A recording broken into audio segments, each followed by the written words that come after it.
Assalamualaikum warahmatullahi wabarakatuh. Perkenalkan, nama saya Viro Santi, NPM 19640040, kelas reguler pagi 6B Banjarmasin, Fakultas Teknik, Prodi Teknik Sipil, Universitas Islam Kalimantan, Muhammad Arsyad Al-Banjari, Banjarmasin. Di sini saya akan menjelaskan mata kuliah rekayasa lingkungan, yaitu peraturan dan hukum tentang lingkungan. Aspek hukum lingkungan. Hukum lingkungan merupakan suatu disiplin ilmu yang cukup luas sehingga terkadang dirasakan tidak mudah untuk dipahami karena mencakup aspek 1.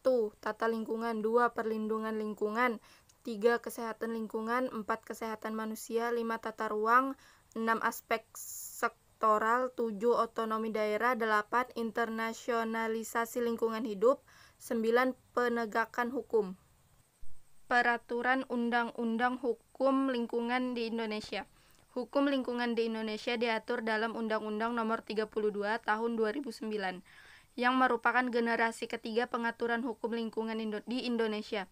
Undang-undang ini mengatur bagaimana perlindungan dan pengelolaan lingkungan hidup dengan sistematis demi tercapainya keseimbangan lingkungan serta kesejahteraan manusia sebagai satu satuan dalam lingkungan. Selain demi kesejahteraan dan keseimbangan, Undang-Undang Nomor 32 juga mengatur tentang upaya untuk melestarikan lingkungan secara berkelanjutan serta mencegah kerusakan lingkungan. Penyelesaian sengketa lingkungan di pengadilan. Penyelesaian melalui pengadilan dilakukan apabila terdapat pihak tertentu yang dirugikan secara materi sehingga pihak yang bertanggung jawab wajib untuk membayarkan sejumlah uang tergantung putusan pengadilan. Penegakan hukum pidana. Penegakan hukum pidana dalam undang-undang ini memperkenalkan ancaman hukuman minimum di samping maksimum, perluasan alat bukti, pemidanaan bagi pelanggaran baku mutu, keterpaduan penegakan hukum pidana, dan pengaturan tindak pidana korporasi. Penegakan hukum lingkungan di Indonesia. Meskipun sudah ada undang-undang jelas yang mengatur, masih banyak pelanggaran hukum lingkungan yang dilakukan oleh manusia untuk kepentingan pribadi mereka.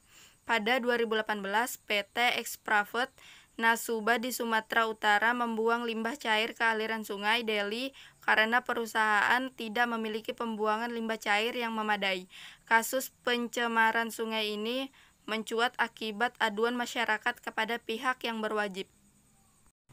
Kesimpulan, berdasarkan Undang-Undang Hukum Lingkungan dan contoh kasus yang pernah terjadi, diharapkan masyarakat secara keseluruhan dapat memahami dan menyadari bahwa mereka turut berperan aktif dalam pemeliharaan lingkungan sebagai satu kesatuan dengan lingkungan, serta bagaimana resiko yang akan mereka dapatkan jika melanggar hukum lingkungan.